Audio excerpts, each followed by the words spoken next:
बिस्मिल्लाहिर्रहमानिर्रहीम अस्सलाम वालेकुम and a very good morning. नई सुबह, नई उम्मीदें और बहुत सारे नए ख्वाबों के साथ जी उठा पाकिस्तान। मैं हूँ आपकी होस्ट और आपकी दोस्त सना अमजद।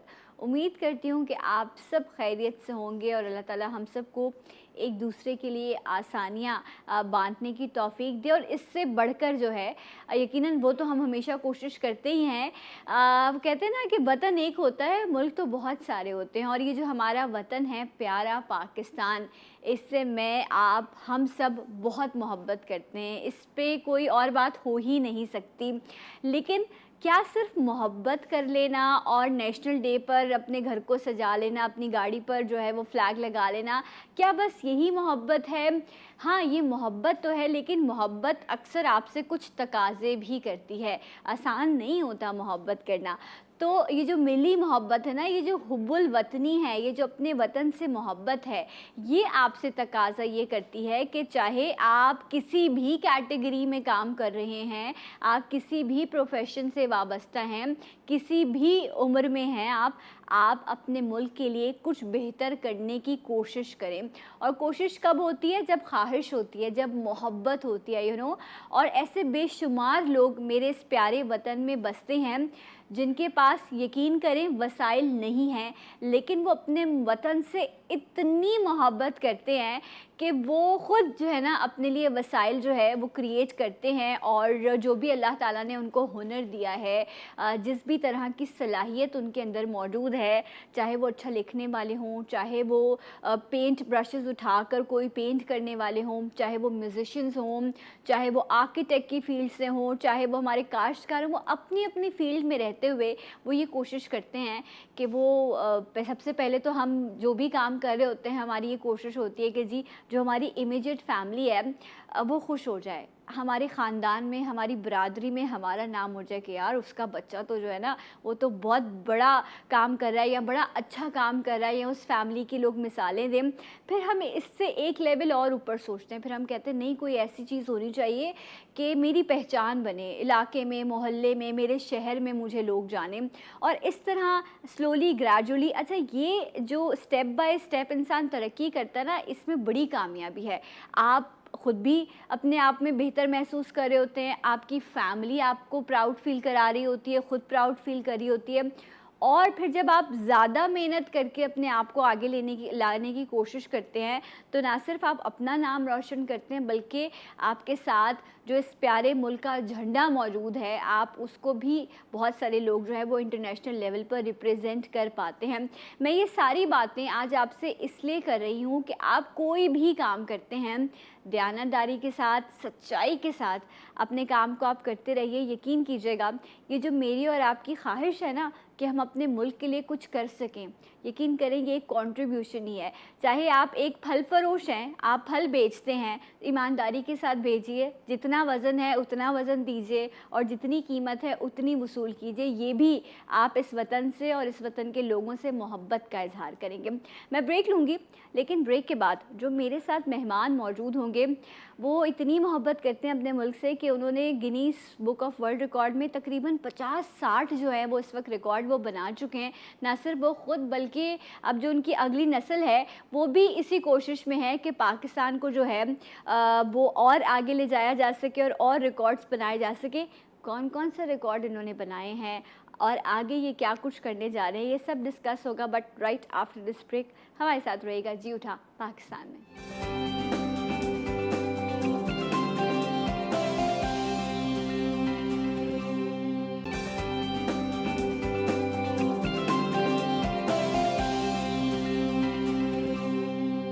जी नाज़रीन, एक बार फिर से आपको प्रोग्राम में खुशामदीद कहते हैं। और इस वक्त जो मेरे साथ मेहमान मौजूद हैं, आलमी शोहरत याफ्ता शख्सियत हैं, और इन्होंने अपने हुनर के ज़रिए पाकिस्तान के नाम को रोशन किया है माशाल्लाह से। Guinness Book of World Record, हर शख्स ख्वाहिश करता है कि उसमें जो है मेरा नाम लिखा जाए मेरे मुल्क के साथ। सो इन्होंने 1 नहीं, 2 नहीं, 3 नहीं, 10 नहीं, 20 नहीं, बल्कि माशाल्लाह 60 रिकॉर्ड बनाए हैं Guinness of book of World record में। और आई थिंक एशिया में सबसे ज़्यादा रिकॉर्ड बनाने वाली शख्सियत भी हैं ये माशाल्लाह। मुख्तलिफ़ कैटेगरीज़ में जो है इन्होंने रिकॉर्ड बनाए हैं। And Pakistan academy of martial art से इनका ताल्लुक़ है।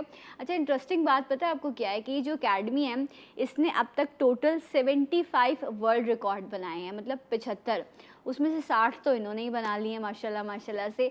सो आप सब इनको जानते हैं, जब भी माशाल्लाह से रिकॉर्ड बनाते हैं तो ये ख़बरों की ज़ीनत रहते हैं। अभी भी इन्होंने हाल ही में एक रिकॉर्ड कायम किया है और वो क्या था वो हम इन्हीं से पूछेंगे और आगे अब ये क्या सोच रहे हैं ये भी इनसे जानेंगे। सो लेट्स वेलकम, हमारे साथ मौजूद हैं राशिद नसीम। अस्सलाम वालेकुम। बहुत शुक्रिया। वालेकुम सलाम। बहुत बहुत शुक्रिया आपने इनवाइट किया। कैसे हैं आप? ठीक हैं? अल्लाह का शुक्र, बिल्कुल ठीक ठाक। अच्छा जी, आपकी एकेडमी ने 75 रिकॉर्ड बनाए हैं, 60 आपने बना लिए हैं, तो ये इतनी में वो 15 भी आप खुद कर लेते, वो एकेडमी को देने की क्या ज़रूरत थी? नहीं देखें जी, एकेडमी के अंदर असल में स्टूडेंट्स आते हैं ना हमारे पास, तो वो सीखते हैं। अच्छा, तो आप जब ओन करते हैं उस एकेडमी जी को? मेरे स्टूडेंट हैं जिन्होंने जो 9 स्टूडेंट हैं मेरे जिन्होंने गिनीज वर्ल्ड रिकॉर्ड बनाए, तो लाजमी बात है कि उनके अंदर जब मुझे कोई टैलेंट नज़र आता है, अपने किसी भी स्टूडेंट के अंदर कोई स्पेसिफिक कोई ज़बरदस्त किस्म की क्वालिटी नज़र आती है, तो फिर मैं कोशिश करता हूँ कि उन बच्चों को भी आगे लेकर आया जाए। तो सिर्फ अपनी ज़ात पे काम नहीं कर रहे हैं। अब अल्हम्दुलिल्लाह जो एकेडमी है वो स्टूडेंट्स के ऊपर जो है वो आज की जो हमारी नौजवान जो बच्चे आते हैं हमारे पास, उनके ऊपर भी हम लोग काम करते हैं। अच्छा, ये एकेडमी कहाँ पे है? करते हैं। एकेडमी मेरी शाह फैसल कॉलोनी के अंदर है और वहीं पर ही मैं तकरीबन 20 साल से जो है वो मार्शल आर्ट की ट्रेनिंग करवा रहा हूँ। राइट। अच्छा, तो कुछ लोग जो मतलब इस वक्त इंटरेस्टेड हों कि अपने बच्चों को एडमिशन कराना है, तो एज ग्रुप क्या है जिनको एडमिशन मिलता है? देखें, नॉर्मली जो कराची के अंदर बहुत सारी एकेडमीज हैं वो तो 3 साल के बच्चे को, 4 साल के बच्चे को भी ले लेती हैं, लेकिन मैं ये कहता हूँ कि ये बहुत छोटी एज होती है। ये मेरी अपनी राय है, बहुत सारे लोग इससे इख्तलाफ भी कर सकते हैं, लेकिन मैं कहता हूँ कि एटलीस्ट 6 to 7 ईयर्स का जो है वो बच्चा होना चाहिए अगर वो अपने बच्चे को एकेडमी के अंदर मार्शल आर्ट की जो है वो कराना चाहते हैं, क्योंकि मार्शल आर्ट थोड़ा सा टेक्निकल गेम है। तो इसके अंदर सिर्फ खेल कूद नहीं होता, थोड़ा सा खेल कूद के साथ जो है वो बच्चे को थोड़ा टेक्निकली चीज़ों को भी देखना पड़ता है और बहुत सारी चीज़ें होती हैं, उसके बाद फिर हम बच्चों को ट्रेन करते हैं। ओके, तो आप कह रहे हैं 6 to 7 ईयर्स के बच्चे एटलीस्ट इतनी बेहतर। पहला रिकॉर्ड क्या बनाया था और क्यों सोचा, क्या ख्वाहिश थी कि मैं क्या करूं और पहला रिकॉर्ड क्या था? एकेडमी जहाँ पर मैं मार्शल आर्ट सीखा करता था तो वहाँ पर कुछ इस तरह का एक एनवायरनमेंट था कि जो कोई भी चीज़, जैसे मार्शल आर्ट के अंदर अगर मैं थोड़ी सी बात पीछे से करता हूँ कि मार्शल आर्ट के अंदर हमें एल्बो स्ट्राइक्स मारना सिखाई जाती हैं, पंचेस सिखाए जाते हैं, किक्स सिखाई जाती हैं, सेल्फ डिफेंस सिखाए जाते हैं, ननचक्कू है, स्टिक्स है। तो हमारे जो टीचर थे, मेरे टीचर इकबाल मुर्तज़ा, वो ये किया करते थे कि वो छोटे छोटे मुकाबले कराते थे कि जी आज देखते हैं सबसे ज्यादा ननचक्कू तेज कौन चलाएगा, कितनी मरतबा ननचक्कू को हिट करेगा, कौन सबसे ज्यादा ब्रिक्स को ब्रेक करेगा। तो बस ये वहां से एक सिलसिला था। फिर मैंने एक टीवी शो देखा AXN पर, वहां पर जब मैंने देखा कि जी वर्ल्ड रिकॉर्ड बनाए जा रहे हैं, तो मैंने कहा यार मुझे भी वर्ल्ड रिकॉर्ड बनाना चाहिए। तो लेकिन तकरीबन जो है वो 10 साल लगे मुझे पहला आलमी रिकॉर्ड बनाने में। लेकिन जब मैंने पहली मरतबा आलमी रिकॉर्ड बनाया तो मैंने एक ही इवेंट के अंदर जो है वो 4 आलमी रिकॉर्ड ब्रेक किए थे, जिसके अंदर पाइन बोर्ड ब्रेकिंग थी एल्बो के साथ, पाइन बोर्ड ब्रेकिंग थी हेड के साथ, और किक्स के साथ जो है वो ज़्यादा से ज़्यादा मरतबा जो है वो ऑब्जेक्ट को जो है वो रिमूव करना था। और इसके अलावा फिर एक शोरा आफाक एक रिकॉर्ड भी मैं वहाँ पर बनाने में कामयाब हुआ, जिसमें मैंने सर के साथ जो है वो बॉटल्स जो है वो ओपन की थी। ये थोड़ा सा सुनने में इतना इंटरेस्टिंग लग रहा है, तो देखने में कैसा। लेकिन मैं आप लोगों को एक और चीज़ बताऊं, जब जिस तरह उन्होंने कहा पाइन वुड ब्रेक करना या किक्स करना, जब हम देख रहे होते हैं हम कहते हैं यार इतना आसान है, ये तो मैं भी कर लूँगा। लेकिन इन्होंने कहा 10 साल लगे हैं इनको प्रैक्टिस करने के लिए, क्योंकि ये जो Guinness book of World record में जब आप किसी कैटेगरी के लिए आप वहाँ पर जो है नॉमिनेट होते हैं, तो उनके कुछ SOPs हैं, कुछ क्राइटेरिया है, उसमें आप फॉल करते हैं तभी जाकर जो है, इतना आसान नहीं होता। राशिद, मुझे बताइएगा कि अगर कुछ लोग हैं डिफरेंट आर्ट से वाबस्ता हैं या किसी भी अपनी फील्ड में माहिर हैं और वो रिकॉर्ड बनाना चाहते हैं, तो Guinness book of World record के लिए आप किसी, ऐसा भी होता है किसी ने इंडिया में या मुल्क के किसी हिस्से में कोई दुनिया में कहीं पर रिकॉर्ड बनाया, आप कहते हो मैं इसको चैलेंज करना चाहता हूँ, या आप कोई नया रिकॉर्ड बनाना चाहते हो, तो कैसे कॉन्टैक्ट किया जाता है और क्या तरीका है? इसका जो प्रोसेस जो है ना वो बहुत लंबा है। अच्छा। मतलब तकरीबन अगर आज आप अपने अंदर कोई टैलेंट को फाइंड करें तो उसके बाद फिर तकरीबन आपको कोई 10 मंथ से लेके 1 साल का अरसा लगता है एक आलमी रिकॉर्ड तक पहुंचने के लिए। ऐसा क्यों? जब आप Guinness book of World record को जब आप एप्लीकेशन देते हैं, जब आपकी एप्लीकेशन जो है सबमिट होती है, उसके बाद तकरीबन जी ईमेल करते हैं, उसके बाद तकरीबन 3 मंथ्स का जो है वो पीरियड होता है, 4 मंथ्स भी लग जाते हैं वो उसकी SOPs अप्रूव होने में। उसके बाद फिर लाजिम आता है कि बाज़ दफ़ा ऐसी SOPs आ जाती हैं हमारे पास कि हम जो चीज़ सोच रहे होते हैं वो मतलब उससे बहुत ज़्यादा मुश्किल होती है और बहुत ज़्यादा डिफरेंट होती है। अगर मैं पाइन बोर्ड की, जैसे मैंने ब्रेक की, जब मैं पहली मरतबा आलमी रिकॉर्ड ब्रेक कर रहा था, तो जब पाइन बोर्ड ब्रेकिंग की, जब एसओपीज आई, तो हमारे यहाँ पे मार्शल आर्ट के अंदर जो है वो पाइन बोर्ड जो है वो ब्रेक किया जाता है एल्बो के साथ, जो है बोर्ड ब्रेकिंग बहुत नॉर्मली है। तो मैंने कहा यार ये तो कोई मसला नहीं है, तो मैं भी कर लूंगा। लेकिन जब मेरे पास एसओपीज आई तो वो इतनी सख्त थी कि मेरे लिए उनको पूरा करने में बहुत ज्यादा मुश्किल हुई।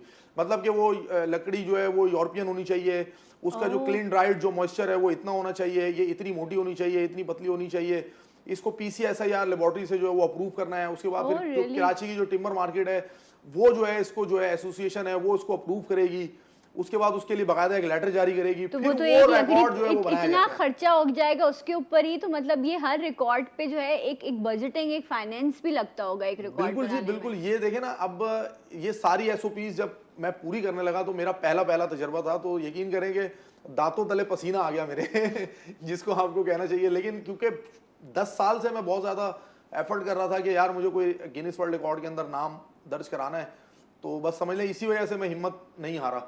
वरना नॉर्मली तौर पे जब किसी शख्स को इसकी एसओपीज बताई जाती हैं किसी भी वर्ल्ड रिकॉर्ड के लिए, तो वो ऐसी हिम्मत हार जाता है कि यार इतना अच्छा इसमें होता क्या है कि वहाँ से कोई उनका जो है लाइक रिप्रेजेंटर यहाँ पाकिस्तान आते हैं, वो चेक करते हैं, या क्या तरीका है? अगर हम क्योंकि इसमें एडिट नहीं कर सकते, आपको वन गो में उसको कंप्लीट करना होता है, मैं राइट? ऐसा ही है।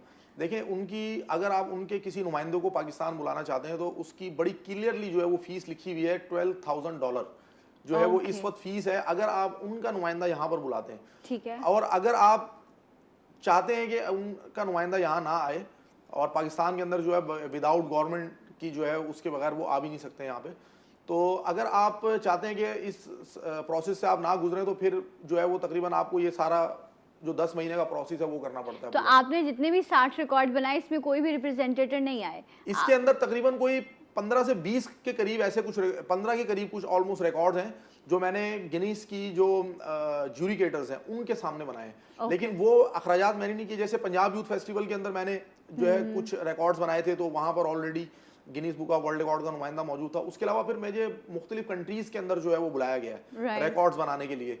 तो जब मैं दूसरी कंट्रीज में जाता हूँ तो वहाँ पर जो है Guinness book of World record का जो नुमाइंदा होता है वो मौजूद होता है। तो जो टीवी शो की जो इंतजामिया होती है वो उसको खुद ही पे करती है।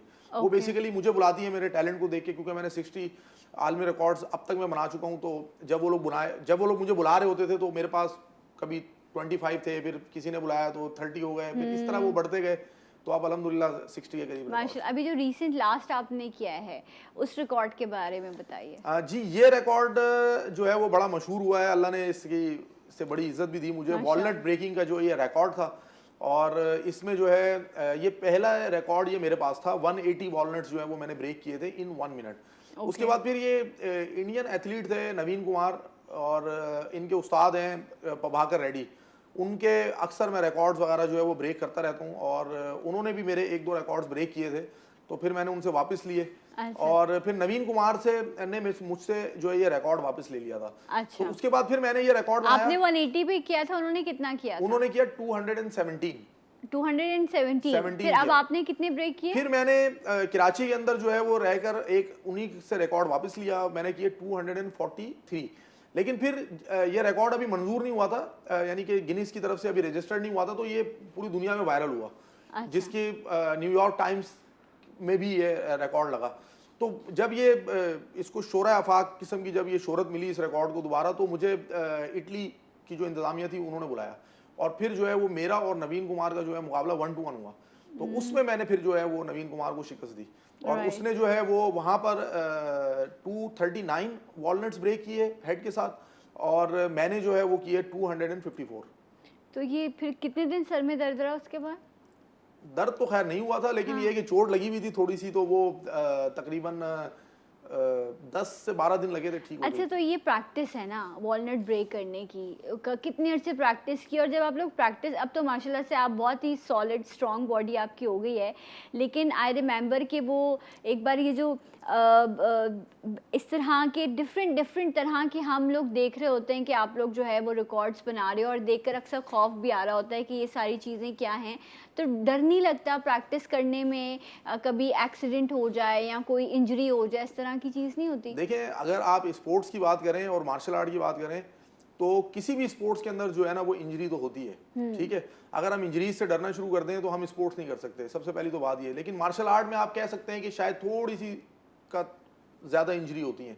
लेकिन देखें, जब हमारे पास बच्चा आता है मार्शल आर्ट करने के लिए, या जब हम खुद मार्शल आर्ट सीखते थे, तो एक ये पूरा एक प्रोसेस होता है, बच्चे को स्टेप बाय स्टेप ऊपर हम लेके जाते हैं। ये नहीं होता कि हम पहली क्लास के अंदर जो है उसको कहते हैं कि बेटा जी 10 फीट जो है ना आपने लंबी जंप मार देनी है, या आपने फ्लाइंग किक करके दिखा देनी है, या जी आपके सामने ये ब्रिक्स रखी हैं आपने ये 4 ईंटें तोड़ देनी है। स्टेप बाय स्टेप एक प्रोसेस है जिसके ऊपर ये तकरीबन 4 से 5 साल का अरसा होता है जिसके अंदर बच्चा ब्लैक बेल्ट होता है। उसके बाद फिर ये इन चीज़ों के अंदर महारत हासिल करता है। तो मैंने भी जब ये आलमी रिकॉर्ड्स बनाए तो मैं ऑलरेडी, मेरा एक पूरा जो है वो एक्सपीरियंस था पीछे मार्शल आर्ट करने का।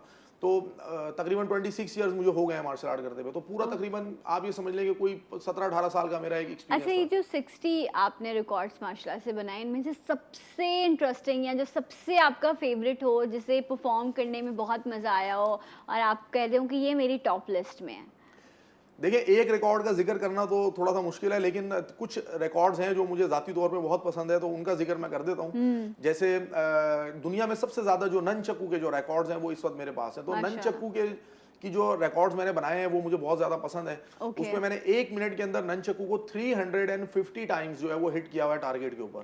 350 टाइम्स, यानी ऑलमोस्ट 6 हिट्स जो है वो पर सेकंड के हिसाब से कुछ बन जाती हैं। और उसके अलावा फिर इसी तरह ननचक्कू की कैटेगरी के अंदर ही है, मैंने डबल ननचक्कू के साथ जो है वो हिट किया है टारगेट को 557 टाइम।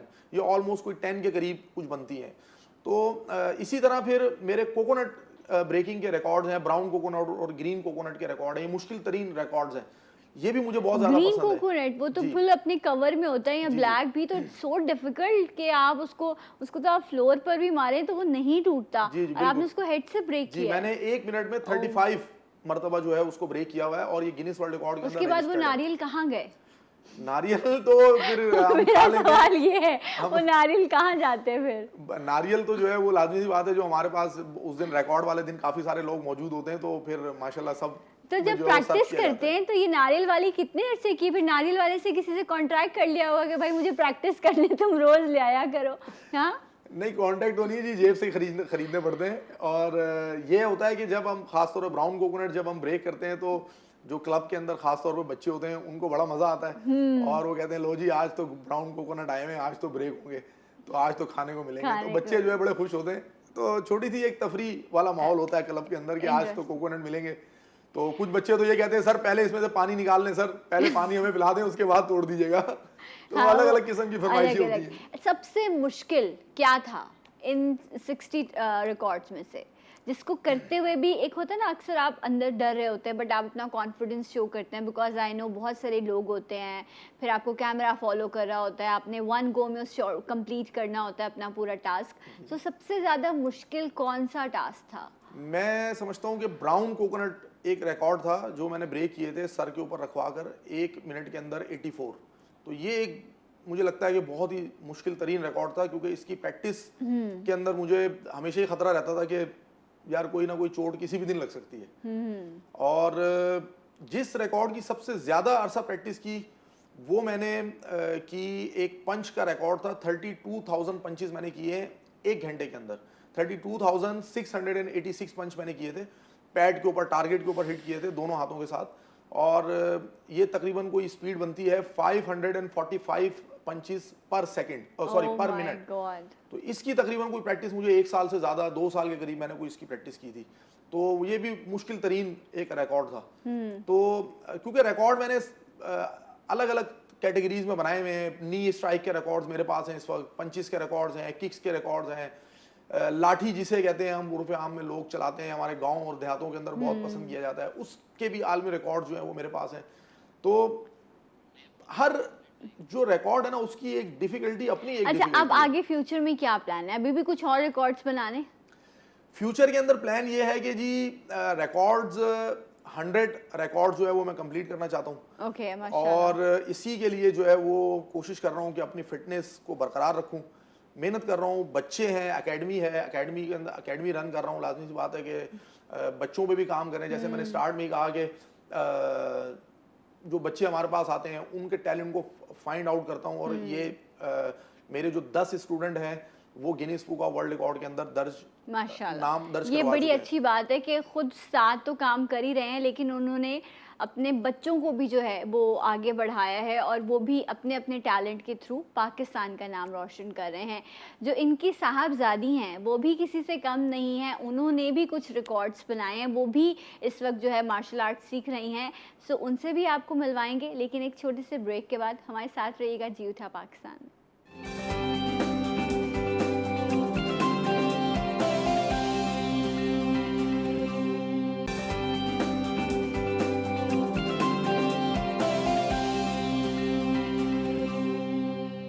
जी नाज़रीन, एक बार फिर से आपको खुश आमदीद कहते हैं। और जिस तरह हम बात कर रहे थे ब्रेक पे जाने से पहले, राशिद नसीम हमारे साथ मौजूद हैं जिन्होंने 60 गिनीज वर्ल्ड रिकॉर्ड बनाए हैं एंड एशिया में सबसे ज़्यादा ये माशाल्लाह से रिकॉर्ड होल्डर हैं। और मैंने आपसे कहा था कि इनकी जो साहबजादी हैं वो भी मार्शल आर्ट सीख रही हैं, तो उनसे आपकी मुलाकात कराएंगे। सो राशिद नसीम है हमारे साथ और इनकी जो माशाल्लाह से इनकी जो शहज़ादी हैं फ़ातिमा नसीम। अस्सलाम वालेकुम। वालेकुम अस्सलाम। गुड मॉर्निंग, कैसी हैं आप? मैं ठीक हूँ, आप ठीक हैं? मैं बिल्कुल खैरियत से हूँ। स्कूल खुल गए आपके? जी। अच्छा, सो इंतज़ार था कि दोबारा से स्कूल खुले, या आप कह रही थी नहीं बंद हैं तो ठीक है चलो अच्छी बात है? नहीं, इंतजार था, स्कूल खुल गए, बोर हो गए थे घर में। बोर हो गए थे घर पे? वैसे क्या किया इतने सारे टाइम में, इतनी सारे वेकेशंस मिल गए एक साथ फातिमा को? मज़ा, हमने इतना सारा एंजॉय किया। स्कूल तो बंद है, वरना सुबह सुबह मम्मा उठा देती थी। और हम मार्शल आर्ट करने में भी मुझे बहुत टाइम मिला। कोविड-19 की वजह से पापा ने मुझे बहुत सारी चीज़ें भी सिखाई। ओके, तो क्या कुछ सीखा आपने? कुछ मुझे भी सिखा दें। मैंने मतलब कि लंचक्कू के स्टेप सीखे, लंचक्कू सीखा पापा से, टेक्निक सीखी, सेल्फ डिफेंस सीखा और पंचेस सीखे, बहुत सारी अलग अलग चीज़ें सीखी मैंने ओके, तो मार्शल आर्ट अब तो माशाल्लाह से आप बहुत बड़ी हो गई हैं ना, यंग गर्ल हो गई हैं आप, तो इतनी सारी चीज़ें आपने सीख ली हैं। अच्छा, सो पापा जब सिखाते हैं तो पापा डांटते भी हैं कि ये गलत कर रही हो, उसको रिपीट करो, या बाबा जो हैं वो अपनी शहज़ादी को बहुत ही फ्रजाइल तरीके से डील करते हैं? नहीं, पापा डांटते तो हैं, प्रैक्टिस करते हैं, पापा कहते हैं मजाक नहीं करो। मजाक नहीं करो, हाँ सीरियस हो जाते हैं। जी। ओके, आप ऐसे क्यों करते हैं अपनी शहज़ादी के साथ? हैं, मेरे बाबा ने तो मुझे कभी भी नहीं डांटा था। बाबा फिर सही नहीं है, बाबा यहाँ सही है? नहीं, पापा समझाते हैं कि जब हमें कुछ बनने के लिए कुछ करना होता है तो हमें उसके अंदर मजाक करेंगे तो नहीं वो हमें समझ आएगी और नहीं हम वो कर सकते हैं। राइट, माशाल्लाह। तो कितने बच्चे हैं राशिद आपके? मेरे 3 बच्चे हैं माशाल्लाह। 3 बच्चे, माशाल्लाह। तो ये बड़ी हैं? जी, फातिमा सबसे बड़ी है, फिर एक बेटी है 4 साल की आयशा, ओके। और फिर उससे छोटा है बेटा है 2 साल का इब्राहिम। राइट, माशाल्लाह माशाल्लाह। तो आप बड़ी हैं? जी, मैं सबसे बड़ी हूँ। सबसे बड़ी हैं। तो आप छोटों को सेल्फ डिफेंस सीखने के बाद उनसे कुछ प्रैक्टिस तो नहीं करती उनके ऊपर? नहीं, बल्कि वो मारते हैं मुझे, मैं उनको सिखा रही होती हूँ तो वो खेलने आ जाते हैं। बेचारी हमारी फातिमा। अच्छा, सो राशिद, क्योंकि उसको तो जीन्स में मिली है ये सारी चीज़ ना, तो जब ये प्रैक्टिस करती है तो एक खुशी होती है कि मैं अब मेरे सामने मेरी बेटी जो है वो भी इंशाल्लाह आने वाले वक्त में, जैसे आपने रिकॉर्ड बनाए हैं, इनका भी जो है वो नाम रिकॉर्ड में आएगा और ये भी इंशाल्लाह से अभी से प्रैक्टिस करी हैं। तो इस तरह की कोई सोच है? देखें जी, बिल्कुल फातिमा जो है वो दुनिया की सबसे कम उम्र जो है वो मार्शल आर्ट्स प्लेयर हैं जिनका नाम Guinness book of World record में दर्ज हो चुका है। अच्छा, माशाल्लाह, जी, बहुत बहुत मुबारक हो। और फातिमा का आगे मज़ीद जो है वो इरादा है, आगे प्रैक्टिस कर रही हैं, इनको शौक़ है ज़्यादा फाइट वगैरह करने का, तो फाइट के ऊपर हम इन पे काम कर रहे हैं। तो इन्होंने जो रिकॉर्ड बनाया था वो किस चीज़ का? वो इंडिया की लड़की थी श्रुति एस, उसका इन्होंने रिकॉर्ड तोड़ा था। उसका जो है एल्बो स्ट्राइक का रिकॉर्ड था। इन 1 मिनट जो है उसने 211 एल्बो स्ट्राइक्स की थी और फातिमा ने जो है वो 242 एल्बो स्ट्राइक्स की इन 1 मिनट। Okay, right. अच्छा, मैं आप लोगों को एक चीज़ ज़रूर कहूँगी कि पाकिस्तान में हम महफूज नहीं हैं। हमारे बच्चे बच्चियाँ, हमारी ख़वातीन और डर जाती हैं, घबरा जाती हैं। तो बहुत सारी जगहों से ऐसी आवाज़ आ रही थी कि जी सेल्फ़ डिफेंस सिखाया जाए, सेल्फ़ डिफेंस सिखाया जाए, ताकि एक कॉन्फिडेंस आए। और मुझे लगता है कि ये आज के वक्त की बड़ी अहम ज़रूरत है। सो मैं अगर फ़ातिमा से कहूँ कि फ़ातिमा आप मुझे बताइए कि सेल्फ़ डिफेंस कैसे आप कर सकती हैं? अगर आपके सामने कोई आ जाए, मतलब जो टॉल हो, जॉइंट हो, तो आपके सामने अगर वो आपको ब्लॉक करें कि आप नहीं जा सकती, या वो आपको आपका हाथ पकड़ने की कोशिश करें, तो फातिमा को पता है कि सेल्फ डिफेंस कैसे करना है? जी मुझे आता है कि सेल्फ डिफेंस हमें अपनी कैसे करना होता है। अच्छा, तो समझें कि बाबा स्ट्रेंजर हैं कोई, ठीक है? Yes. स्ट्रेंजर को तो करीब नहीं आने दिया जाता ना, ओके?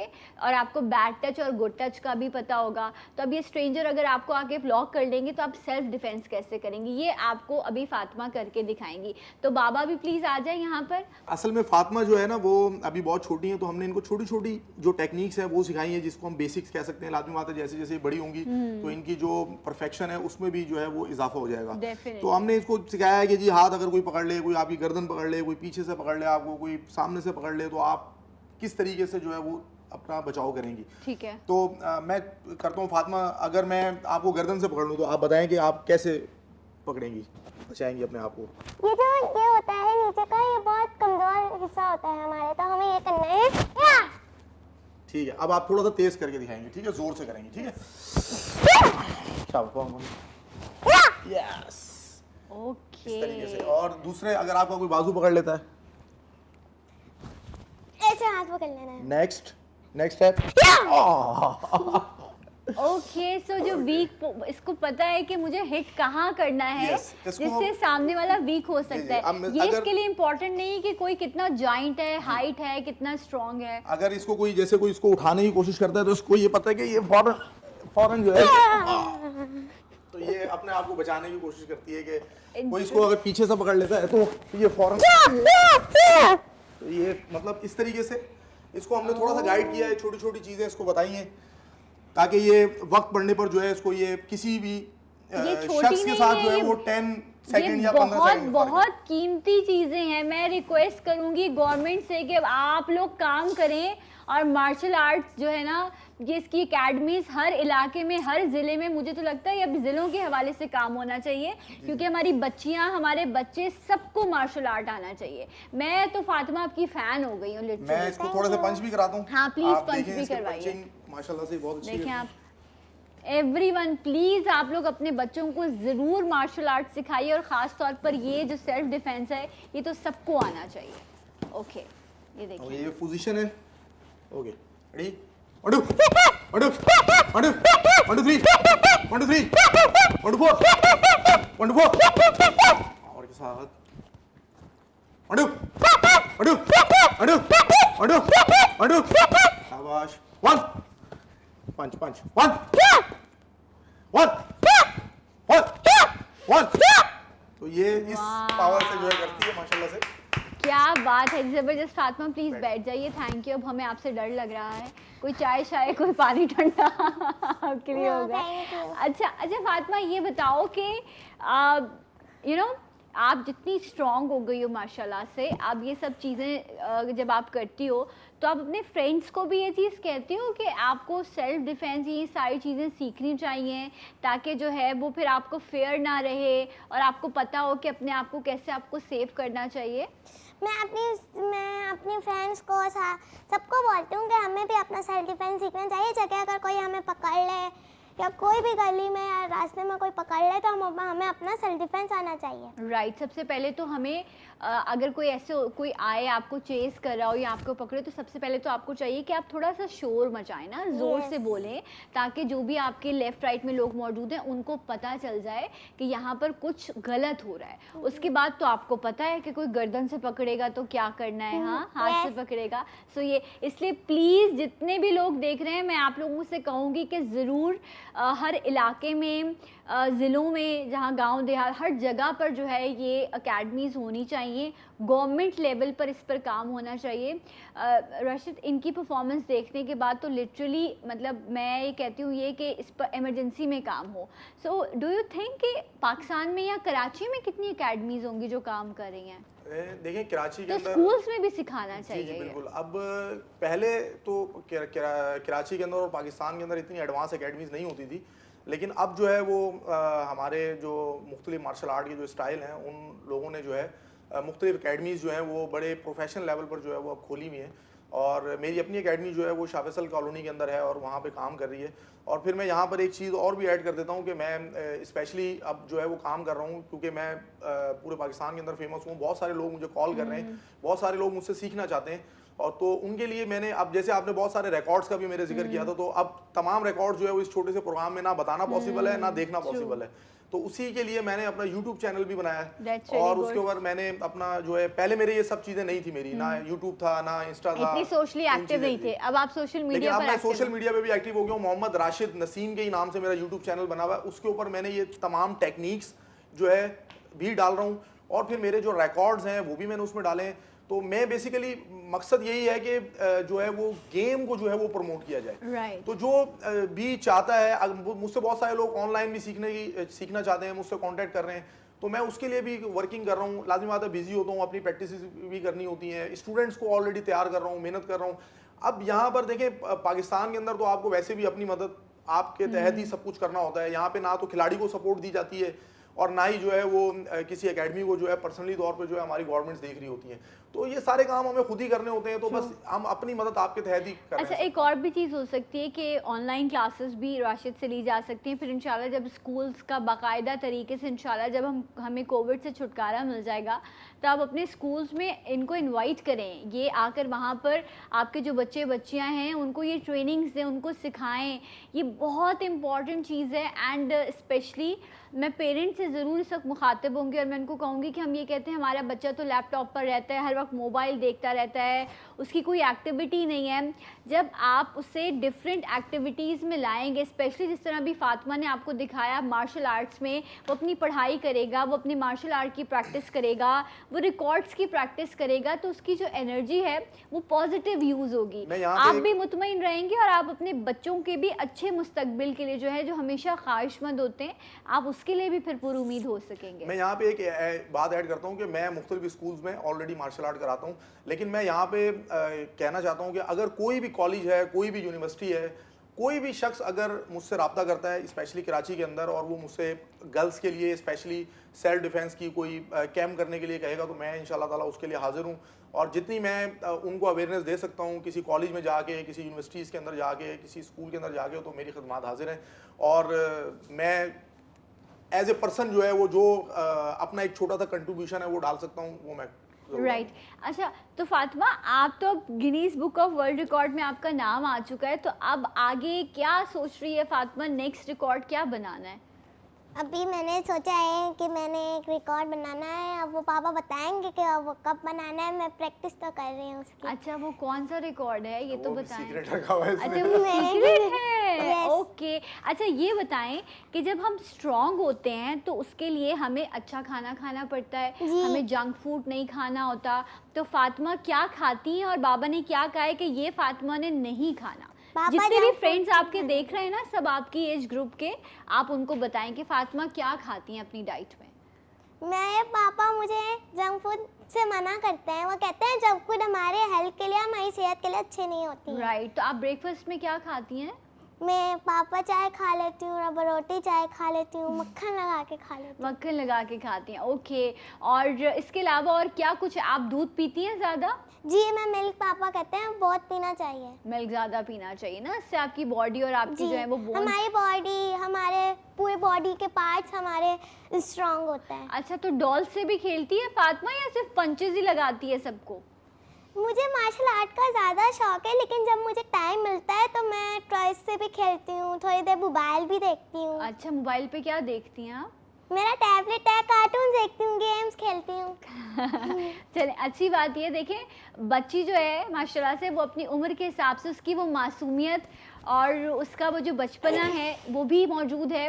उसको ये भी पड़ता है कि उसके बाबा ने उसको ये सिखाया है कि ज़िंदगी की जो धूप छाँव है उससे ख़ुद को बचाना कैसे है और अपनी मासूमियत के साथ अपनी ज़िंदगी के रंगों को जो है वो एंजॉय करते हुए आगे कैसे बढ़ना है। अल्लाह करे कि हर बाप जो है वो राशिद नसीम जैसी सोच रखते हों और हर बेटी जो है वो फातिमा की तरह माशाल्लाह से स्ट्रॉन्ग हो जाए और इसी तरह से जो है हम मिलजुल कर जो है वो एक दूसरे को सपोर्ट करें। वैसे तो बेटियां बाबा की वैसे ही रानी होती हैं, लेकिन हम ये सोचते हैं कि जी बस अब बेटी पैदा हो गई है तो जी उसका जहेज़ और ये वो सारी चीज़ें, लेकिन अब ट्रेंड चेंज हो रहा है और इस तरह की भी हमें फैमिलीज़ देखने को मिल रही हैं। तो ज़रूर मैं रिक्वेस्ट करूँगी कि एकेडमीज़ ज़्यादा से ज़्यादा बनाइए एंड अपने बच्चों को ज़रूर आप लोग जो है इस तरह की एक्टिविटीज़ में डालिए ताकि वो मेंटली भी और फिज़िकली भी जो है वो स्ट्रॉन्ग हो सके। फातिमा, आपसे मिलके बहुत अच्छा लगा और मैं भी आपकी फ़ैन हूँ, मुझे भी आप ऑटोग्राफ दे के जाइएगा क्योंकि आप तो Guinness Book of World record में आ चुकी हैं। Rashid, wish you all the best, इसी तरह काम करते रहिए। सो मैं ब्रेक लेती हूँ और इंशाल्लाह मैं आपसे मिलूँगी ब्रेक के बाद। हमारे साथ रहेगा जी उठा पाकिस्तान।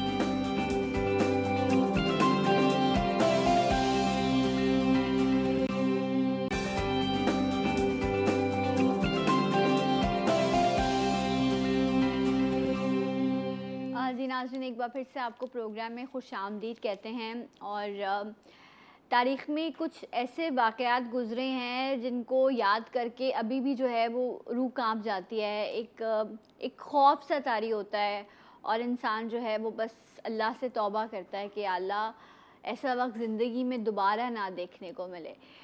याद होगी आपको तारीख़ 8 अक्टूबर 2005, वो ज़लज़ला आज़ाद कश्मीर का जिसमें मुज़फ़्फ़राबाद, बालाकोट और बहुत सारे जो है उससे मुल्हिका इलाके इस ज़लज़ले की ज़द में आए और ज़मीन ऐसे खुल गई जिस तरह हम मिसालें देते हैं और उस मिसाल को जो है वो हकीकत का रूप होते हुए लोगों ने देखा और आबादियाँ, घर, सब कुछ, ज़मीन फट गई थी और सब कुछ अंदर चला गया था। हज़ारों की तादाद में लोगों की अमवात हुई थी, घर तबाह हो गए, लोगों के माल मवेशी, जहाँ पर हम ये कहते हैं कि माली नुकसान था वहीं हज़ारों की तादाद में जो है वो जानी नुकसान हुआ और पाकिस्तान की तारीख़ का एक बदतरीन जो है ये एक ज़लज़ला रहा। बेशुमार लोग इसमें बेघर हो गए, बेशुमार लोग इस हादसे के, इस ज़लज़ले की वजह से जो है अपने प्यारों से अलग हो गए और किस तरह से उन्होंने ज़िंदगी गुजारी शायद मैं और आप सोच भी नहीं सकते। बहुत अरसे तक जो है वो गवर्नमेंट भी और बहुत सारे जो NGOज़ हैं वो काम करते रहे कि दोबारा से जो है उन लोगों को ज़िंदगी की तरफ लाया जा सके, उनको छत दी जा सके। वो लोग जो शायद अपने अपने घरों में रहते थे, अपनी नॉर्मल ज़िंदगी गुजारते थे, वो जो है उनका सब कुछ ख़त्म हो गया उस एक झटके की वजह से। सो अल्लाह ताला सबसे पहले तो मैं दुआ करूँगी कि इस तरह की आफ़ात से हम सबको महफूज रखे। इस वक्त मेरे साथ DSNG पर 2 ऐसी जो है गर्ल्स मौजूद हैं जिनकी फैमिलीज़ इस ज़लज़ले की ज़द में आकर इस दुनिया से कूच कर गए, उनकी डेथ हो गई और उसके बाद एक NGO जो खुबैब फाउंडेशन है उसने इन बच्चियों की जो है वो किफ़ालत की ज़िम्मेदारी ली। उन्होंने इनको पढ़ाया ताकि अपनी ज़िंदगी में आगे स्टैंड कर सकें और अपनी लाइफ को मूव ऑन कर सके।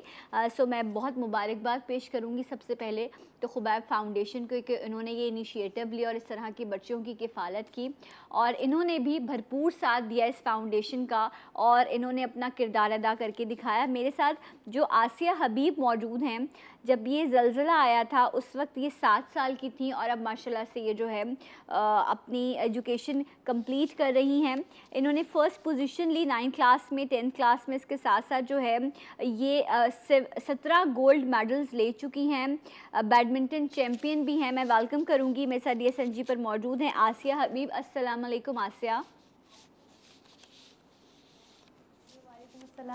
बहुत बहुत शुक्रिया एंड बहुत मुबारक हो आपको, माशाल्लाह से आपने पाकिस्तान का बहुत नाम रोशन किया है।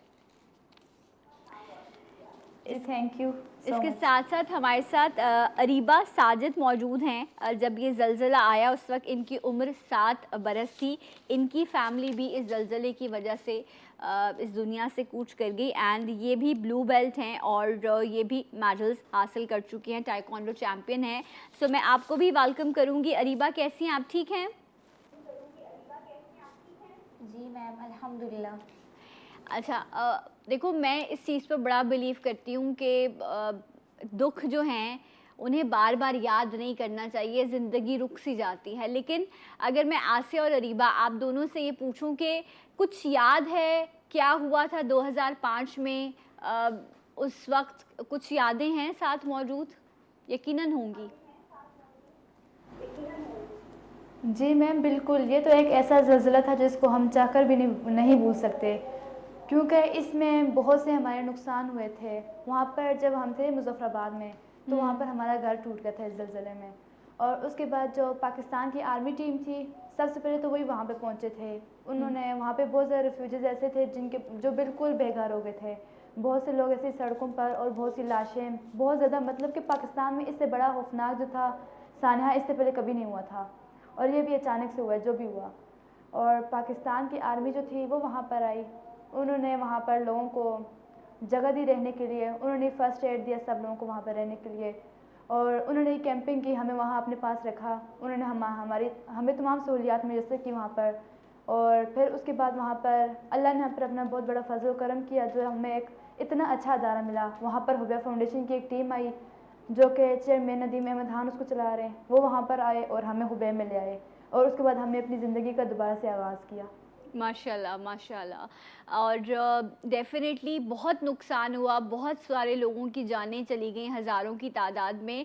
अरीबा आपसे भी मैं पूछूंगी, कौन सी तल्ख़ यादें हैं जो इस ज़लज़ले की आपके साथ हैं? ज़लज़ले में तो बहुत ज़्यादा नुकसान हुआ, हमारा घर टूट गया, मेरे वालिद का इंतकाल हो गया, जिसकी वजह से हमारे पास तो कुछ भी नहीं था रहने के लिए। सॉरी। उस वक्त तो ऐसा आलम था जहाँ पे मतलब हमें कुछ समझ नहीं आ रहा था हम लोग क्या करें। वहाँ पे हम लोग बिल्कुल बेसहारा हो गए थे। फिर उसके बाद खुबैब फाउंडेशन और आर्मी इन सब ने हमें बहुत सपोर्ट किया, और खुबैब फाउंडेशन की मैं दिल से शुक्रगुजार हूँ कि आज हम लोग जो भी हैं वो सब चेयरमैन नदीम अहमद ख़ान की बदौलत हैं। और मैं चाहती हूँ कि हमारे जैसे और बच्चे हैं उनको भी ये तालीम दी जाए। डेफिनेटली। और जिस तरह आप अप्रिशिएट करिए, डेफिनेटली मैं इस वक्त अपने इस प्लेटफॉर्म की जानिब से पाकिस्तान आर्मी को सलाम पेश करती हूँ कि जब भी इस तरह की कोई मुसीबत आई है, वैसे तो अल्लाह ताला हम सबको महफूज रखे, लेकिन ज़लज़ला हो, सैलाब हो, कोई आफत हो, कोई मुसीबत हो, हमेशा हमारी जो आर्मी है वो बॉर्डर पर भी हमारी हिफाजत करती है। और फिर जब इस तरह का कोई सानहा या हादसा पेश आ जाता है, तब भी अपने प्यारों को, अपनों को रेस्क्यू करने के लिए हमेशा आगे बढ़कर रहती है। जिस फाउंडेशन से आप लोग वाबस्ता हैं, जिन्होंने आप लोगों को ज़िंदगी में मूव ऑन करने के लिए जो है डेफिनेटली सपोर्ट किया, सो मैं ये भी आपसे आसिया ज़रूर जानूंगी कि अक्सर हादसात के बाद होता क्या है कि इंसान की पर्सनालिटी जो है वो बड़ी डिस्टर्ब हो जाती है, बहुत वक्त लगता है ख़ुद को संभालने में, और एक नाउमीदी की कैफियत सी होती है। लेकिन माशाल्लाह आपने तो 9th में भी टॉप किया, 10th में भी टॉप किया माशाल्लाह, और उसके बाद अब आपने जो है वो मेडल्स भी हासिल किए हैं। तो मोटिवेशन क्या थी आसिया की लाइफ में? जी मैम, जब आर्मी ने हमारा साथ दिया था उस ज़लज़ले के बाद, और हमें जब हुबैया फाउंडेशन ने पिक किया, अपने पास लेके आए, उस वक्त हमें ये एहसास हुआ कि हम बिल्कुल अकेले नहीं हैं, और कोई ऐसा काम नहीं दुनिया में जो नामुमकिन हो। हम सब कुछ कर सकते हैं, हम अगर मुत्तहिद होकर रहे। हमारे पास बहुत से लोग ऐसे हैं पाकिस्तान में जिनके दिल अभी भी ज़िंदा हैं, इंसानियत है सबके अंदर, एक दूसरे का ख्याल रखते हैं। और जब हम हुबैया फाउंडेशन में आए तो इन्होंने हमें इतनी हिम्मत, इन्होंने हमें बहुत ज़्यादा सपोर्ट किया, जिसकी वजह से आज हम अपने पाँव पे खड़े हैं। और इन्होंने हमें बहुत ज़्यादा ट्रेनिंग दी। मैं 3 साल से वहाँ सरगोदा में ताइक्वांडो की ट्रेनिंग ले रही थी, और अल्हम्दुलिल्लाह अल्लाह के फजल करम से 3 साल से पाकिस्तान में नेशनल चैम्पियन हूँ मैं अपने वेट में। और उसके बाद हमें इतनी अच्छी तालीम दी जाती है, प्रॉपर तमाम फैसिलिटीज़ हमें वहाँ पर दी जाती हैं। हमें ये बताया जाता है कि आपने बड़े होकर उम्मत मुसलमा को लीड करना है। हमें जो हमारे चेयरमैन नदीम अहमद खान हैं वो हमें यही गाइड करते हैं, कहते हैं कि आपने बड़े होकर उम्मत को संभालना है, उनको गाइड करना है। क्योंकि कहते हैं कि हम भी यही चाहते हैं कि जो हमारे जैसे लाखों बच्चे हैं पाकिस्तान में, वो भी हमारी तरह मजबूत हों, आगे बढ़ें, मुस्तकबिल को रोशन सितारा बने पाकिस्तान का। क्योंकि जब हमारे साथ ये सब हुआ था तो हमें भी यही सिखाया गया था कि आप बिल्कुल अकेले नहीं, आपके साथ हम हैं। और हम भी यही चाहते हैं कोई बच्चा ऐसा ना हो पाकिस्तान में जो अपने पेंसिल कॉपी की वजह से कल को स्कूल ना जा सके, पढ़ ना सके, लिख ना सके। और यही वजह कि हम लोगों में बहुत ज़्यादा हिम्मत है, हम अपने पाँव पे खड़े हो चुके हैं। ये सब हुबैया फाउंडेशन की बदौलत है। माशाल्लाह, मुझे बहुत खुशी हो रही है आसिया आपकी बात सुन के कि उस हादसे ने आपको, यकीनन जो नुकसान हुआ उसकी तो कोई भरपाई नहीं हो सकती, लेकिन वो कहते हैं ना कि अगर मैं इसको किसी और सेंस में देखूं तो जो मैं मजबूती आपकी शख्सियत में देख रही हूं, आपके गुफ्तार में देख रही हूं, वो माशाल्लाह से वो आपको देखकर, आपको सुनकर मुझे बड़ी खुशी हो रही है। वरना हम ये कहते हैं कि जो नॉर्दर्न एरियाज़ में हमारी बच्चियां रहती हैं, उनके लिए मौक़े नहीं हैं कि वो पढ़ सकें, वो तरक्की कर सकें, वो आगे जा सकें। लेकिन आपकी बात सुनकर और आपसे इस तरह से स्क्रीन शेयर करके लिटरली मुझे बहुत अच्छा लग रहा है। अरीबा, मैं आपसे भी यही जानना चाहूँगी कि जब हम नॉर्दर्न एरियाज़ की बात करते हैं तो हम यहाँ कहते हैं कि नहीं जी, वहाँ पर बच्चियों को पढ़ाया नहीं जाता, उनको बहुत जो है वो कंजर्वेटिव माहौल में रखा जाता है। लेकिन माशाल्लाह आप पढ़ भी रही हैं और इसके साथ साथ आप ताइक्वांडो भी और इस तरह के मार्शल आर्ट्स भी सीख रही हैं। जी, जब हम हुबैब में आए थे तो तब हमें इस चीज़ का कॉन्सेप्ट नहीं था कि कोई स्पोर्ट्स है, कुछ भी है। हम तो कहते थे बस ज़िंदगी वहीं ख़त्म हो गई है। लेकिन हुबैब ने हमें इतना सपोर्ट किया, इतना सब कुछ दिया कि जिसकी वजह से हमें लगा ही नहीं कि हमारी ज़िंदगी बस एक जगह रुक गई है। तालीम के साथ साथ फिर हमें दूसरी सरगर्मियों में भी हिस्सा लेने का मौका मिला। फिर हमें वहाँ पे पार्टिसिपेट करवाया हुबैब में, फिर नेशनल पे, हर जगह, जिसकी वजह से ना, और मैं चाहती हूँ कि हमारे मुल्क में जो लोग हैं, जो जिंदा दिल लोग हैं, वो भी ऐसे ही हुबैब फाउंडेशन जैसे इदारे कायम करें या उनकी मदद करें ताकि कोई भी मुल्क में अनपढ़ या जाहिल लोग ना रह सकें। डेफिनेटली, बहुत अच्छी बात आपने कही। अच्छा आसिया, मुझे ये बताइए कि क्योंकि जब इस तरह का कोई, अल्लाह ना करे, कोई हादसा या कोई आफत आती है, उसके बाद एक लंबे अरसे तक रिहैबिलिटेशन की ज़रूरत पड़ती है। लोगों को दोबारा से सेटल डाउन करना, उनको दोबारा से उनकी छत मुहैया करना, उनको ज़िंदगी की तरफ वापस लाना। लोग डिप्रेशन में चले जाते हैं क्योंकि उनका सब कुछ ख़त्म हो जाता है। तो ये एक अब 15 साल बीत चुके हैं इस हादसे को, तो आपको लगता है कि वो जो ज़िंदगी जो वापस लौटनी चाहिए थी वहाँ पर जहाँ ये ज़लज़ला पेश आया था, तो लोग ज़िंदगी की तरफ वापस लौटे हैं? आप लोगों को देखकर तो ऐसा माशाल्लाह से महसूस होता है कि सब कुछ बेहतर है वहाँ। जी मैम, बात ये है कि जब वहाँ पर ये सानिया पेश आया था तो हमें ऐसा लगा था एकदम से कि ज़िंदगी वहीं पर ख़त्म हो गई है। हम बहुत सहम गए थे, बहुत ज़्यादा डर गए थे। लेकिन फिर जो हमने उसके बाद तब्दीलियाँ देखी, जो उसके बाद हमने लोगों की हिम्मत देखी, वैसे हमने उसके बाद लोगों के अंदर ज़्यादा हिम्मत देखी। इस आने के बाद लोगों ने बहुत जल्द वहाँ पर दोबारा से काम करना शुरू कर दिए, बहुत जल्द इमारतें बनाना दोबारा से शुरू कर दी थी। लोगों में बहुत हिम्मत आ गई थी, लोगों ने नाकामी नहीं दिखाई। वो ये कहते थे कि कोई चीज़ नामुमकिन नहीं है। वो कहते थे कि बेशक हर मुश्किल के बाद आसानी है। कुरान पाक में भी यही बात आती है कि बेशक हर मुश्किल के बाद आसानी है। अगर मुसलमानों पे ये मुसीबत वहाँ पर आई थी तो वो कहते थे कि बेशक इसके बाद कोई आसानी होगी। उन्होंने बहुत मेहनत, बहुत जुर्रत से सारा काम किया और दोबारा से अपने पाँव पे खड़े हो गए। और वैसे जब से हम हुबैब में आए और हमने ये अपनी ज़िंदगी में आगे रोशनी की किरणें देखी, तो हमें ऐसा लगता नहीं कि कभी ज़िंदगी में ऐसा हुआ था या कोई सानिया आया था या हम उससे निकल के यहाँ पर आए। हमें ऐसा लगता है कि ज़िंदगी बिल्कुल वैसी खुशगवार चल रही है जैसे पहले थी। माशाल्लाह। अरीबा, जितने लोग आपको देख रहे हैं माशाल्लाह से वो आपके लिए दुआ भी कर रहे होंगे और आप लोगों को देखकर खुश भी हो रहे होंगे। सो ये बताओ, जितनी तमाम लड़कियां आपको इस वक्त देख रही हैं, जितने लोग आपको देख रहे हैं, आप उनके लिए मोटिवेशन है, क्या मैसेज देना चाहोगी? तमाम लोगों से ये कहना चाहूँगी कि जितनी भी मुश्किलात हों, मुसीबतें हों, उन पे ना हमें रुक नहीं जाना चाहिए। अंधेरे आए, कुछ भी हो, वहाँ पे हमें रुकना नहीं चाहिए, मेहनत करनी चाहिए, अपने लिए खुद स्टैंड लेना चाहिए। जब अल्लाह ताला खुद इरशाद फरमाते हैं, जब इंसान अपनी मदद करेगा तो अल्लाह ताला हमारी मदद फरमाएंगे। जब हम लोग एक जगह पे रुक जाएंगे तो फिर तो हमारे साथ कोई भी मदद नहीं हमारी कर सकता। इसलिए चाहिए कि हमें मेहनत करनी चाहिए, जद्दोजहद करनी चाहिए। ज़िंदगी का मकसद ही जद्दोजहद है। वो ज़िंदगी क्या है जिसमें हम लोग सिर्फ बैठ जाएं, सिर्फ आसानियों। मज़ा तो ज़िंदगी का तब है जब हम मुश्किलात से लड़ें, जद्दोजहद करें, फिर अपना मकाम वो हासिल करें, फिर हमें खुशी होगी उस मकाम की। जो हमें बैठे हुए मकाम मिलेगा वो हमारे लिए नहीं है।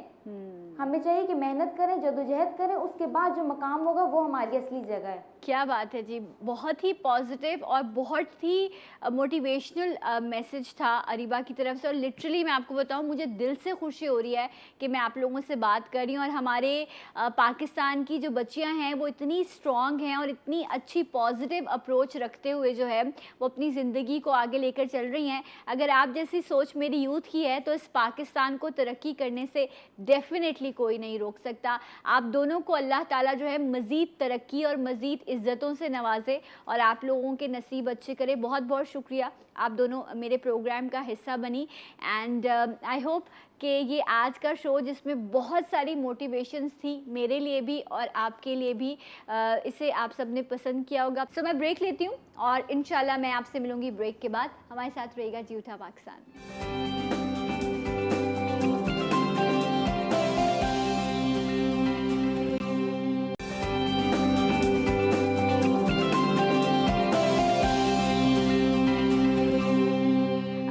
वेलकम बैक जी उठा पाकिस्तान में आपको एक बार फिर से खुश आमदीद कहते हैं। और नाजरीन, मेहमान वो प्यारा चेहरा, वो प्यारी पर्सनैलिटी जिन्हें आप डेली इनके मॉर्निंग शो में देखते हैं, जो ये एक प्राइवेट चैनल पर करते हैं एंड इसके साथ साथ जो है आपकी बड़ी ख्वाहिश होती है, बहुत अच्छा फ़ीडबैक मिला आपका कि जब भी वो मेरे प्रोग्राम में आए, मैं अपनी खुशनसीबी समझती हूँ कि वो इस प्लेटफॉर्म पर आते हैं और माशाल्लाह से उन्होंने अपना एक नया बिज़नेस शुरू किया है। वो आप लोगों की प्रॉब्लम्स, आपकी स्किन, आपकी सेहत का ख्याल रखने के लिए उन्होंने अपनी कुछ प्रोडक्ट्स लॉन्च की हैं। सो वो अपनी प्रोडक्ट्स के साथ मेरे शो का हिस्सा बनते हैं। मैं भी इनकी फ़ैन हूँ, आप भी इनके फ़ैन हैं। बहुत अच्छा बोलते हैं, बहुत बेहतर समझाते हैं। सो लेट्स वेलकम हमारे अपने डी साहिल लोधी। अस्सलाम वालेकुम। वालेकुम सलाम, हाउ आर यू? कैसे हैं? I am good, Good how are morning. You? And thank you, बहुत बहुत शुक्रिया। Always it's a pleasure being on your show. आपके शो पे हमेशा बहुत खुशी होती है। Thank you very much. You welcome, you always welcome. अच्छा, मैं आपको, मुझे पता चला कि माशाल्लाह से वैसे तो क्योंकि अब मुझे ऐसा लगता है कि मैं खुद भी अमूर का हिस्सा बन चुकी हूँ। अब तो आप हैं। हाँ, For sure. डेफिनेटली मैं हूँ। सो मुझे बड़ी खुशी हो रही है कि डे बाय डे बहुत ही जल्दी आप लोग इतना ग्रो कर रहे हैं। जो फीडबैक मिल रहा है वो बहुत पॉजिटिव है। बहुत बहुत शुक्रिया आप लोगों का अच्छा, कि आप लोग पसंद लोगों भी का करें। बड़ा हाथ है।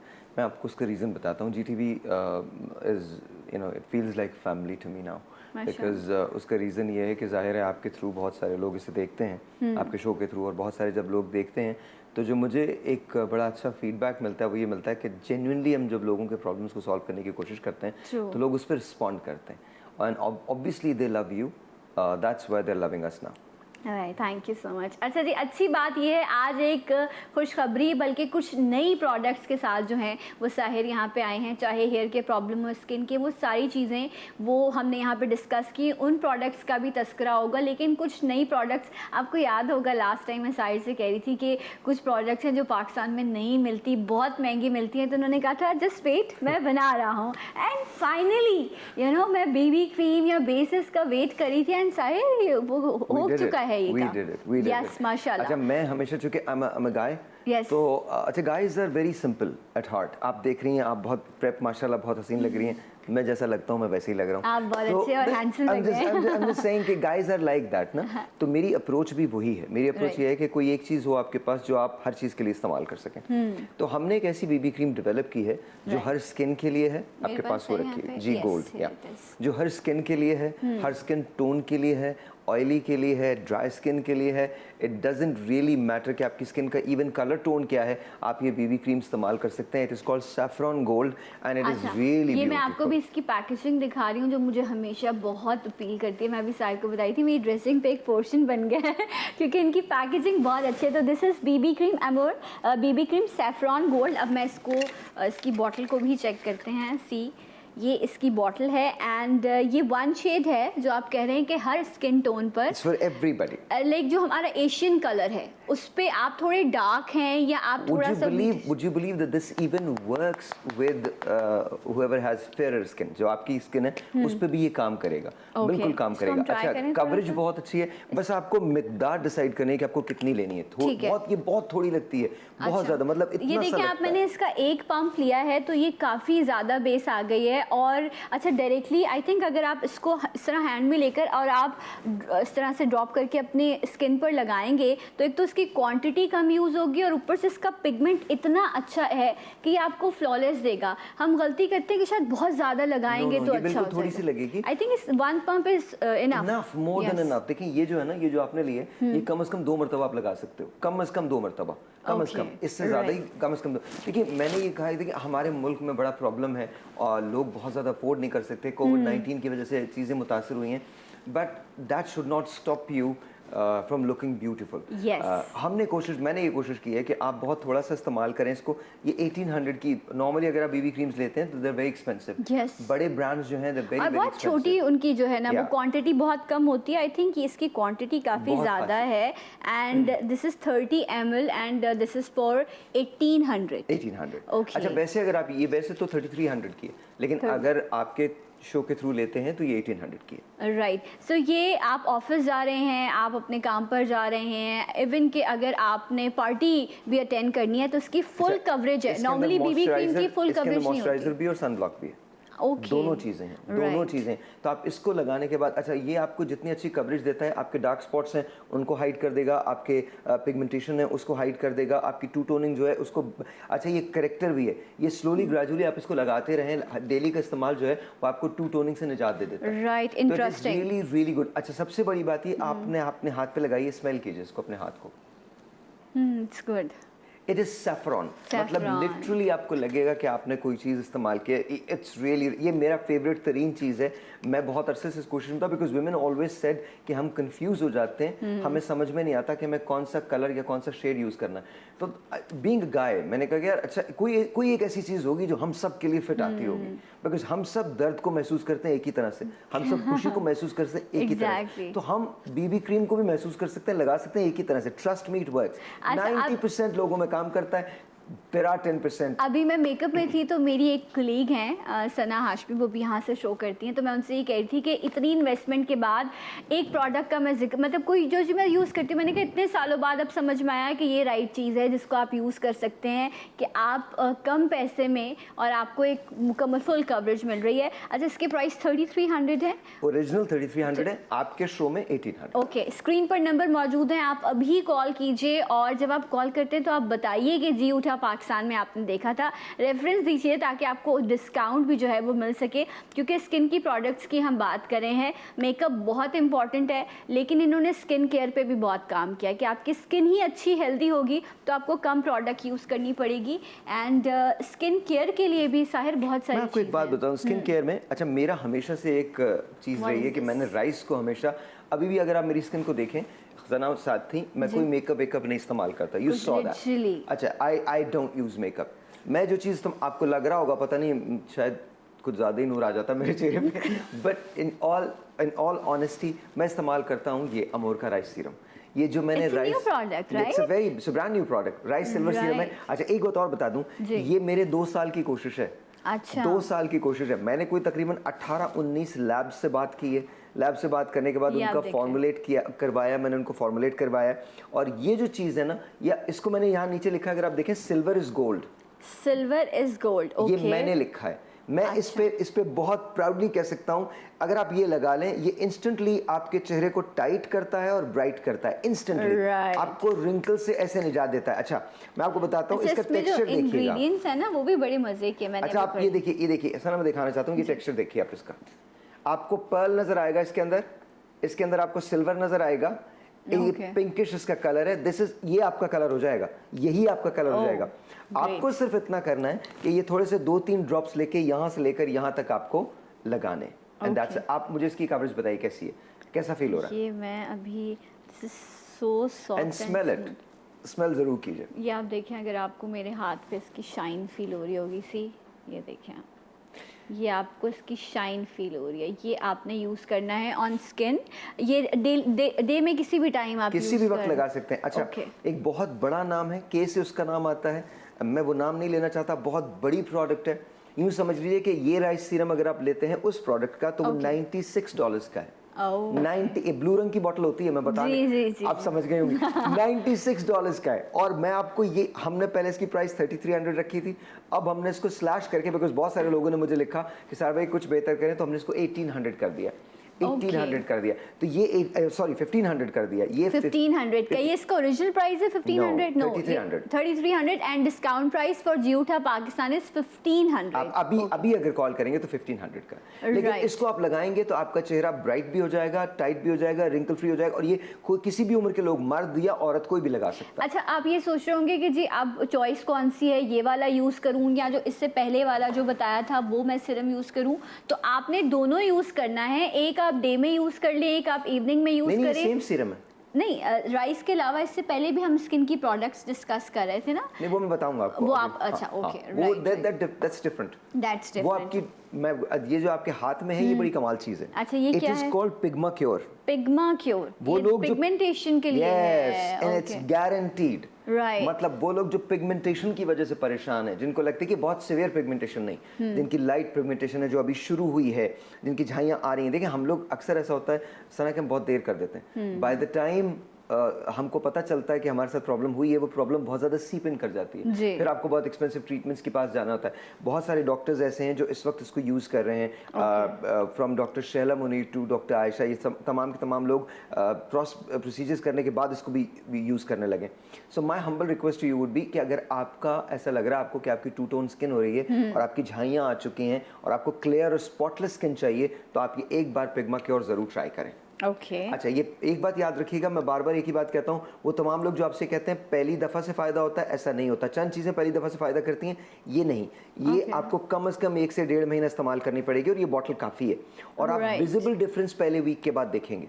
ठीक है, तो ये आप पिगमेंटेशन पर लगाना है या इसको फुल कवरेज देनी है? पूरे चेहरे पे, पूरे चेहरे पे, पूरे चेहरे पे। ये आपकी सारी टू टोनिंग खत्म कर देगा, वन टोन इवन टोन कर देगा आपके चेहरे को, और बिल्कुल क्लियर स्किन कर देगा। अच्छा, ये सिर्फ खवातीन नहीं बल्कि मैं मर्दों से भी सिर्फ मुखातिब हूँ। अब जो बॉयज़ हैं, बेसिकली आप बाइक राइड करते हो, आपके स्किन सनबर्न हो जाता है, सन टैन हो जाता है, ये डबल टोन स्किन हो जाती है, तो वही आगे जाके पिगमेंटेशन की तरफ आपको ले जाती है। तो आप इसको रूटीन में स्किन केयर के तौर पर आप इसे यूज़ कर सकते हैं। और इसके बेस्ट रिजल्ट तब हैं जब आप इसको रात को लगा के सो जाएं। राइट, रात को लगा के सो जाइए, अपने चेहरे को साफ कीजिए, वॉश कीजिए, जिनकी टू टोन स्किन है रात को लगा के सो जाइए, और 7 डेज के बाद डिफरेंस देखिएगा। ओके, सो फेस वॉश भी हैं साहिर के, आपने उससे फेस वॉश करना है अच्छे से राइट में, नाइट में, और उसके बाद जो है आपने ये सीरम लगाना है and then go to sleep. वो लोग जो फेस वॉश इस्तेमाल करना चाहते हैं, हमारे पास 2 किस्म के फेस वॉश हैं। एक है नीम फेस वॉश और दूसरा है पर्ल फेस वॉश। राइट। अच्छा, मैंने तमाम चीज़ों में एक चीज़ रखी है कि आपकी स्किन को टाइट करेगा। मुझे फ्रेशनेस चाहिए, मुझे हर आदमी यंग स्किन चाहिए, मुझे हर आदमी यंग चाहिए। Every single person in the world they have to look young. You just you have to look your best. आपको लगना चाहिए कि आप सबसे हसीन हैं। अच्छा, और आपको खुद फील करना चाहिए। तो हमने क्या किया है, ये पर्ल लिया है, पर्ल के अंदर ब्राइटनेस है और टाइटनेस है डेफिनेटली, और ये आपको लगते ही फील होता है, लगते ही आप इसको लगा के जाएंगे तो आपको पता चलेगा कि वो लोग पूछेंगे यार आपने क्या लगाया। साथ साथ ये हमारा नीम का है, ये एक्ने को कंट्रोल करता है और आपके स्किन को फेयर करता है और साथ साथ टाइट कर देता है। तो ये इन दोनों में से कोई भी आप फेस वॉश इस्तेमाल कर लें, उसके बाद वो पिग्मा क्योर लगा लें। ठीक है, ये यूज करने के बाद आपने पिग्मा क्योर लगाना है। ये आपकी नाइट रूटीन है जिसे आपने फॉलो करना है। सुबह उठ के अगेन आपने फेस वॉश करना है। फेस वॉश करने के बाद जो मैं करती हूँ, ठीक है, ये कुछ प्रोडक्ट्स होती है ना जो लव हो जाता है जिनसे आपको, तो दिस इज़ द प्रोडक्ट जिसको मैं खुद ऑफिस आने से पहले फेस वॉश करती हूँ। पहले मैं सनब्लॉक या डिफरेंट जो चीज़ें हैं वो यूज़ करती थी, बट अब सिंपल मैं इसके 1 से 2 ड्रॉप हार्डली ये मेरी स्किन में एब्जॉर्ब हो जाते हैं और ये मॉइस्चर देते हैं मुझे। सो ये आर्गन ऑयल है, एंड आपको लग रहा होगा कि शायद ऑयल है तो थोड़ा ग्रीसी होगा, बट इट्स रियली गुड। इसकी मैं पर्सनली खुद तारीफ़ कर रही हूँ क्योंकि मैं पर्सनली इसको अभी रूटीन में यूज़ करती हूँ, ये मेरे बैग में होता है।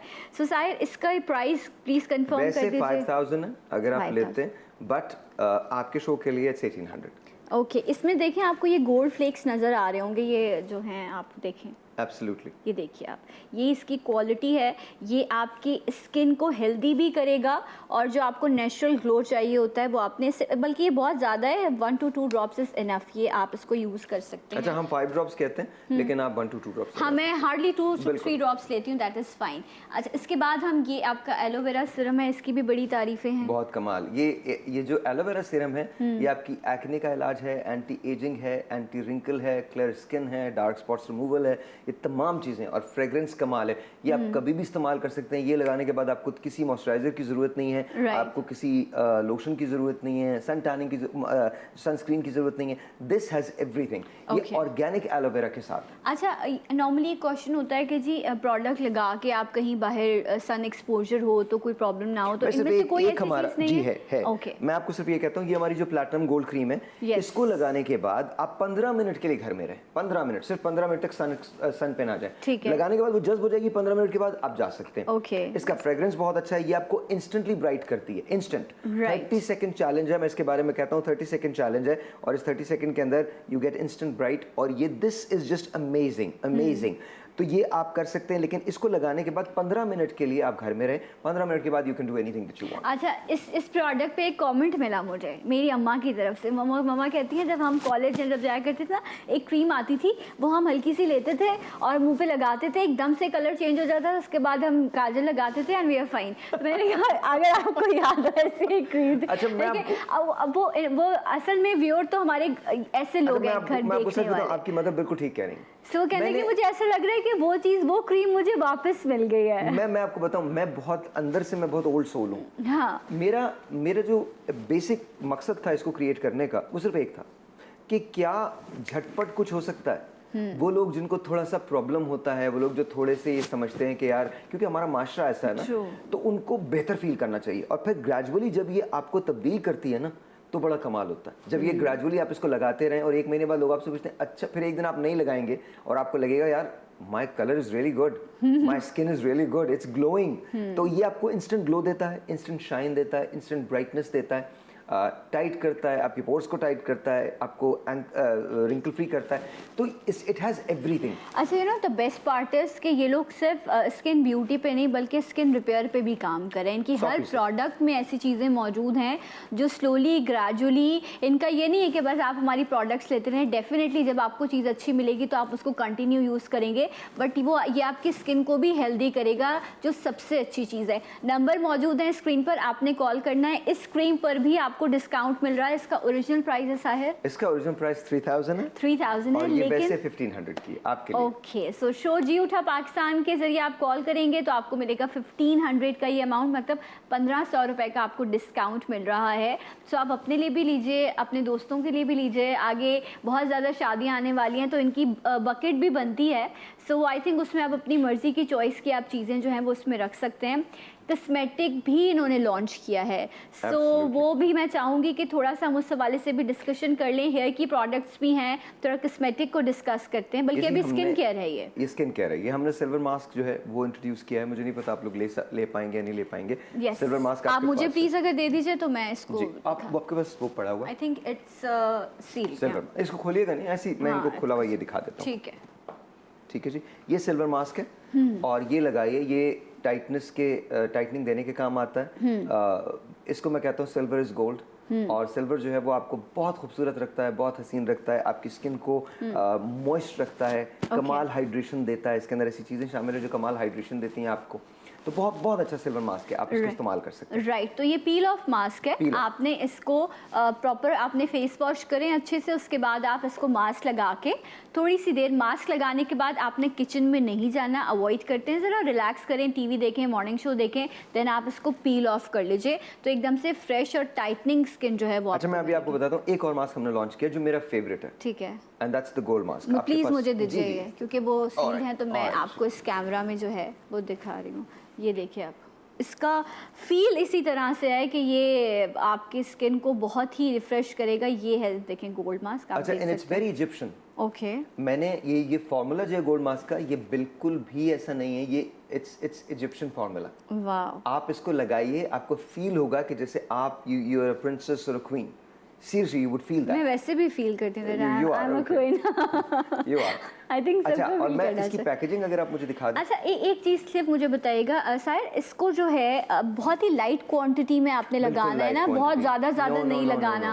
इसको सिंपल लगाना है। ये आपका जो मास्क है, ये आपके कम से कम 10 आराम से आपके हो जाएंगे मास्क। अच्छा, इसका जो इसकी कंसिस्टेंसी से मुझे ये भी अंदाज़ा हो रहा है कि इससे एक और फ़ायदा आपको होगा कि ये जो आपके नॉर्मली जो स्किन पर एक्स्ट्रा फेशियल हेयर होते हैं ना लाइट से, जब आप इसको प्रॉपर ड्राई करके आप इसको पील ऑफ करेंगे ना, तो ट्रस्ट मी वो भी आपके बाल भी निकल जाएंगे। जो स्किन में बहुत लाइट सी बेबी ग्रोथ हो रही होती है बालों की, इसकी ये क्वालिटी भी, आई डोंट नो साहिर को ये बात पता है या नहीं, लेकिन मुझे अंदाज़ा हो रहा है इससे। बिल्कुल ठीक कह रही हैं। गोल्ड मास्क आपको इंस्टेंटली फेयर भी करेगा। फेयर भी करेगा। मतलब मतलब ये होगा लगाइए एंड देन अच्छा, ये आपको वीक में ट्वाइस अ वीक यूज करना है? Once a week. Once a week once a week is fine. Once a week के बाद आपकी स्किन खुद ग्लो करेगी। ओके, और सिल्वर मास्क भी वंस अ वीक यूज करें? Once a week, what depends on you what you want to do. अच्छा, इसका क्या प्राइस है?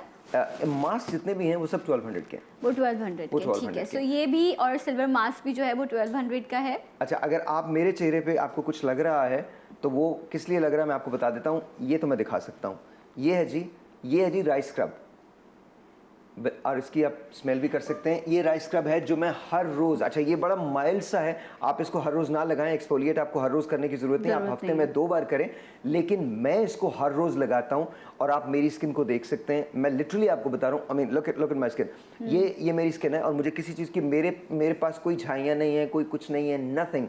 अब मैं सिर्फ इसको लगाता हूँ, सिर्फ इसको लगाता हूँ एवरी सिंगल डे। अच्छा, ये पाकिस्तान में बहुत 1-2 स्टोर्स हैं जो बाहर हैं जिन्होंने यहाँ पे अपनी फ्रेंचाइजीज बनाई हुई हैं, और वो बहुत महंगा ये आपको राइस स्क्रब देते हैं। यहाँ नॉर्मली पाकिस्तानी प्रोडक्ट्स में आपको ये नहीं मिलता।